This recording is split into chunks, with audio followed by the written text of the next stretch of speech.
Þetta vel auðvitað sigur á vængbrotnu Grindavíkurliði í dag. Hvað þurftu að varast komandi inn í þennan leik?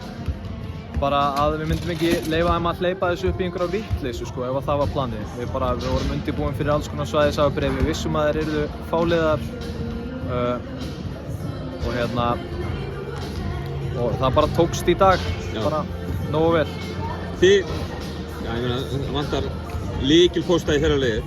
Þið eru bara 7 hérna, mættar, hvað að gerast þjó?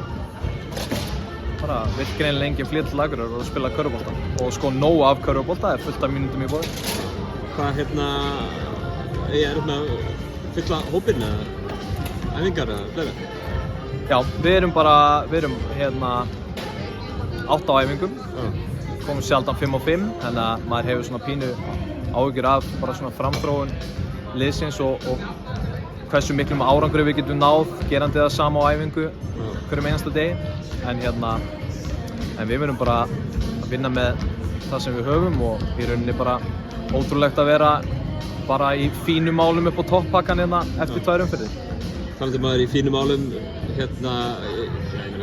þið eru bara í öðru til 3. sæti eins og staðan er akkurat núna. Þeir eru jafnar Njarðvík að stigum í bara þarna við toppinn á deildinni. Þetta hlýtur að vera ganga bara vonum framar hjá okkur, þráttur að þið séu hvað?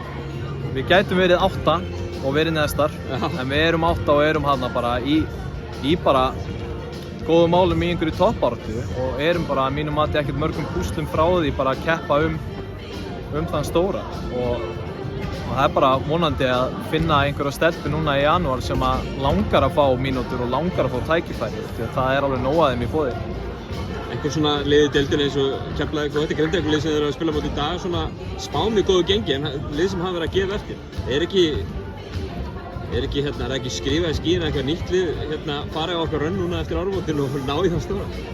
Það væri ógeðslega gaman og vonandi með fleiri á skýrslu en maður bara vissi fyrirfram að maður vissi bara í sumar að deildin er í slakari heldur en í fyrra og það er bara mjög leiðilegt að geta ekki nýtt sér almennilega. Kæra þakka Daniel og góða ferð aftur norður. Takk fyrir það.